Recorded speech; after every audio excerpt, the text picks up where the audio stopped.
አባ አባት ብለን እንድንጮህ የልጅነትን መንፈስ የተቀበልንበት ነው። የታተምንበት የጸደቅንበት ነው መንፈስ ቅዱስ። የምስራቹን ወንጌል ሰምታችሁ በክርስቶስ አምናችሁ በተስፋው መንፈስ በመንፈስ ቅዱስ ምን ሆናችሁ? ታተማችሁ። ስለዚህ መንፈስ ቅዱስ የታተምንበት ማህተባችን ነው። ወይም ለቤዛ ቀን የታተምንበት የርስታችን ምንድን ነው? መያዣ ነው። የርስት መያዣ ሆኖ ነው በእኛ ውስጥ ያለው። ኢየሱስ ደግሞ ምን አለ? እኔ ብሄድ ይሻላችኋል አለና እኔ ሲሄድ አጽናኙን እልካለሁ አለ። መንፈስ ቅዱስ። ያንን መንፈስ ቅዱስ በውስጣችሁ የሚኖር ነው። ዓለም ሊያየውና ሊያውቀው አይችልም። ያ የእውነት መንፈስ ነው መንፈስ ቅዱስ። ስለዚህ ያ በእናንተ ውስጥ ያለ ያ የእውነት መንፈስ ምን ያደርግልናል ታዲያ? በማይነገር መቃተት ስለኛ ይማልዳል።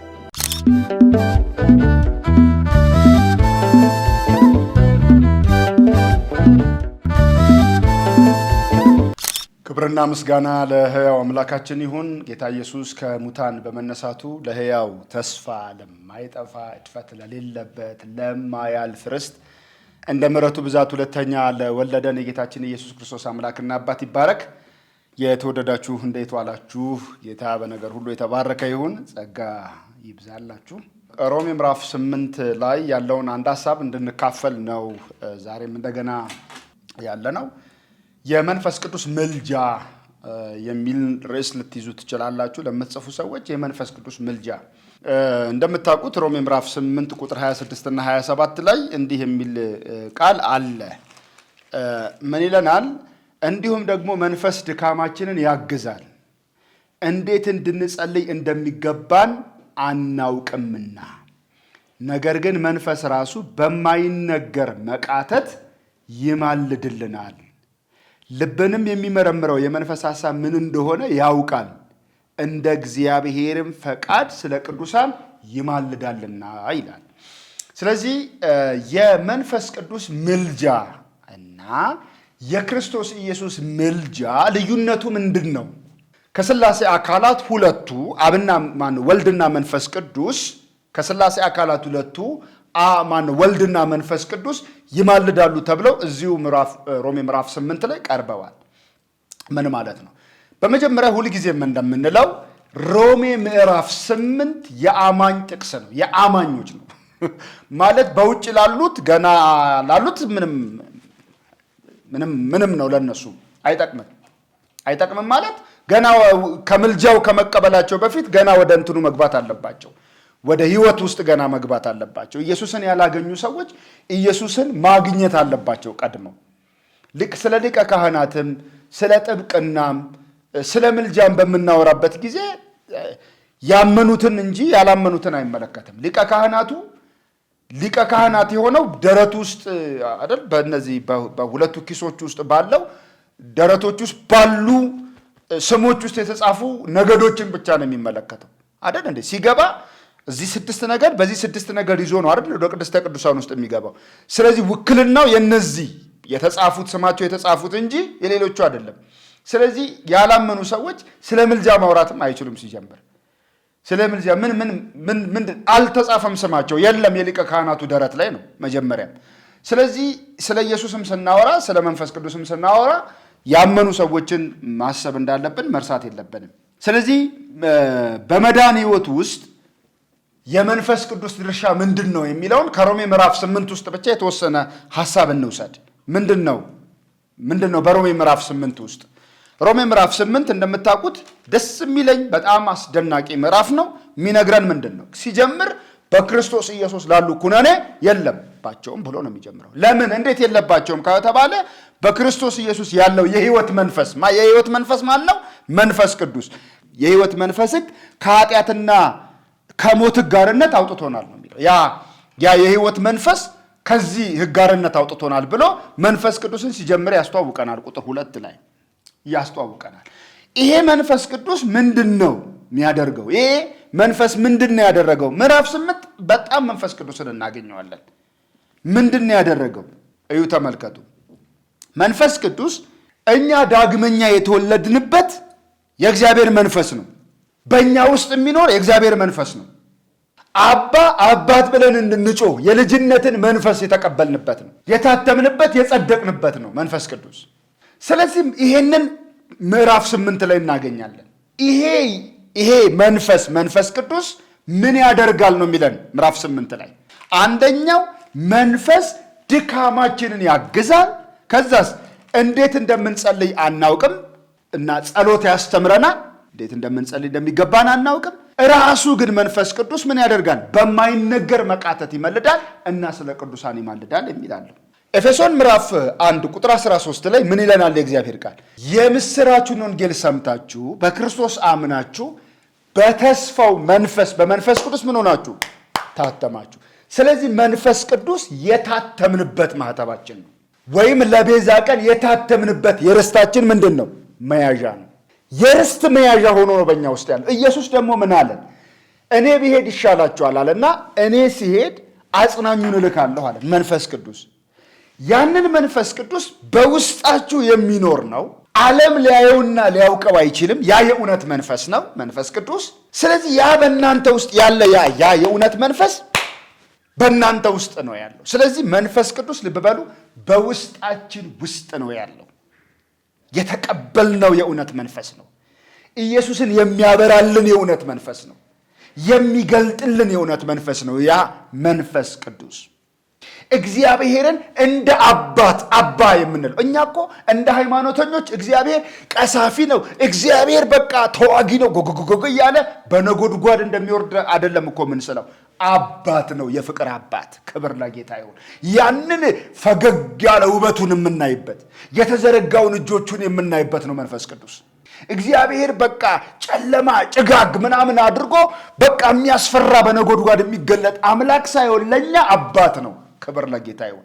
ለዚህ ነው አባት ብላችሁ እንድንጮህ አባት ብለን እንድንጮህ የልጅነትን መንፈስ ተቀበላችሁ ይልና እንደገና ለፍርሃት የባርነትን መንፈስ አይደለም ይለናል። የባርነት መንፈስ ሳይሆን የልጅነት ነው። አባ ብሎ እግዚአብሔርን የመጥራት አባቴ፣ በርከክ ስንል አባ፣ ስንዘምር አባ፣ እጆቻችንን ስንዘረጋ አባ።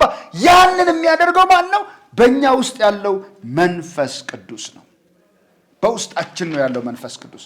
ይሄ በእኛ ውስጥ ያለው መንፈስ ቅዱስ ምንድን ነው የሚያደርገው ካልን፣ ይኸውላችሁ ድካማችንን ያግዝልናል። አዎ ደካሞች ነን፣ እሱን አንክድም።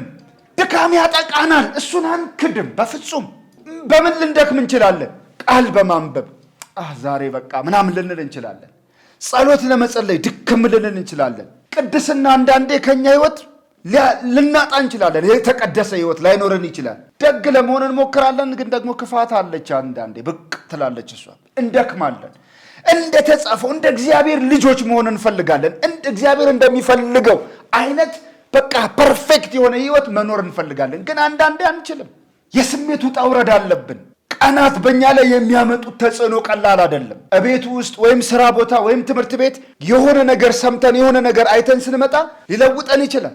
አፔንዳውን አለው በህይወታችን ውስጥ። የስሜት መላላት፣ የስሜት መሸነፍ ያጋጥመናል። የአቅም እጥረት ያገኘናል። ይሄኔ ምንም ችግር የለውም። ምን ያደርጋል? መንፈስ ቅዱስ ድካማችንን ያግዛል። ክብር ለጌታ ይሁን። እንዲህ መሆን ፈልጌ እንደዚህ አንዳንዴ ለመጸለይ ፈልጋችሁ ታቁም እንዴት ነው ማድረግ? ችግር የለውም። መንፈስ ቅዱስ ድካማችንን ያግዛል። ደካማ መሆናችንን ማመን አለብን። እኔ እንደዚህ ነኝ፣ እኔ በቃ ኃይለኛ ነኝ፣ ከ365 ቀን እንደበረታው ነኝ። ኧረ እባክህ እንደዛ ሰዎች ነን። የምንኖረው እኮ በዚህ ምድር ላይ ነው፣ ባልተዋጀ ዓለም ውስጥ። አንዳንዴ ያጋጥማል። ከ365 ቀናት አንድም ቀን አንድም ደቂቃ ብትሆን ድካም ያጋጥመናል። ይሄኔ ምንም ተስፋ እንዳትቆርጡ። እግዚአብሔር ምን አድርጓል? እንደምንደክም ስለሚያውቅ የራሱን መንፈስ ያ የማይደክመውንና ከድካም የሚያበረታውን መንፈሱን ሰጥቶናል እግዚአብሔር። ስለዚህ መንፈስ ምን ያደርጋል? ድካማችንን ያግዘዋል። ድካም እኮ የአቅም ማጣት የጉልበት ማነስ ነው አይደል? እስቲ ዝም ብላችሁ በአይነ ህሊናችሁ አስቡት። አንድ ሰው ከገበያ እየመጣ ነው፣ ወይም ከሆነ ቦታ እየመጣ ነው፣ ወይም ከሆነ እና የያዘው ነገር ተሸክሞ ከብዶት እየተንገዳገደ ነው ብንል እኛ ምን እናደርጋለን? ላግዝህ ብለን እንደማገዝ። አዎ እንደክማለን። በዚያ ላይ ድካምን ያግዛል ማለት ከባድ የሆነውን ሸክም ሼር ያደርጋል። መንፈስ ቅዱስ ያግዘናል። ስለዚህ መንፈስ ምን ያደርጋል? ድካማችንን ያግዛል። በተለይ በጸሎት ጊዜ ደካሞች ነን። በጣም ድካም ያጠቃናል። በጸሎት ጊዜ በመንፈሳዊ ህይወት በእንቅስቃሴያችን ውስጥ መንፈስ ቅዱስ ምን ያደርጋል? ድካማችንን ያግዛል። ለማድረግ ፈልገን አቅም ባጣንበት ተስፋ በቆረጥንበት ነገር ላይ መንፈስ ቅዱስ ጣልቃ ይገባል። የዓለም የማያውቀው የእውነት መንፈስ ምን ያደርጋል? ያግዘናል። ያ ግን ብቻ አይደለም። በጸሎት ጊዜ እንዴት እንደምንጸልይ እኮ አናውቅም። አሁን እንዴት እንደምንጸልይ አናውቅም ማለት አሁን በእግሮቻችን እንቆማለን ምናምን ብሎ ድምፅን ማጎርነ እሱ አይደለም እኮ። እንዴት እንደምንጸልይ ማለት ምን መጸለይ እንዳለብን አናውቅም። እንዴት እንደምንጸልይ አናውቅም። እኛ የጸሎት ፕሮፌሰር የሆነን ይመስለናል። አይደለም። እንዴት እንደምንጸልይ አናውቅም። በጣም ይገርማል። ምክንያቱም የኛ ጸሎት ከስሜት ሁሉ ሊመነጭ ይችላል። አንዳንድ ሰዎች ታውቃላችሁ የሚረግም ጸሎት አላቸው። ውጋው፣ ቀንጥሰው በለው። ለሱ አይደለም። እንዴት እንኳን እንደምንጸልይ አናውቅም። ነገር ግን ምን ያደርጋል? ያ መንፈስ ቅዱስ ጸሎትን ያስተምረናል። ምን መጸለይ እንዳለብን ያስታውቀናል፣ ያሳስበናል፣ ይመራናል፣ ጋይድ ያደርገናል። እግዚአብሔር ይባረክ። ዋው! እንዴት ነው እሱ? እኛ ለራሳችን የተተውን አይደለንም። አዎ እግዚአብሔር ይባረክ። እንዴት ለራሳችን ይተወናል? እቅፍ ድግፍ አድርጎ ይዞን ጌታ ኢየሱስ ምን አለን? አንድ ጊዜ ዘላለም ሕይወት እሰጣችኋለሁ እና ከእጄ ማንም አይነጥቃችሁም። እንዴት? እኔ ይዣችኋለሁ ደግሞ አባቴ ይዟችኋል ምናምን አለን። አሁን ደግሞ መንፈሱ መጣ እዚህ ጋር ይላችሁ። መንፈስ ቅዱስ ደግሞ በውስጣችን ሆኖ ኢቭን ምን መጸለይ እንኳን እንዳለብን አናውቅም፣ ግን መንፈስ አለ በኛ ውስጥ። እግዚአብሔር ይባረክ። ምን ያደርግልናል ታዲያ? በማይነገር መቃተት ስለኛ ይማልዳል። በማይነገር ድምፅ በማይሰማበት ሁኔታ በማይነገር መቃተት። እዚህ ሮሜ ምዕራፍ 8 ላይ የፍጥረት መቃተት ተጠቅሷል። የፍጥረት መናፈቅ ምንድን ነው? የእግዚአብሔርን ልጆች ክብር መገለጥ እየጠበቀ ፍጥረት ይቃትታል። እኛም እኮ እንቃትታለን። የእኛ መቃተት ምን ላይ ተዘግቧል?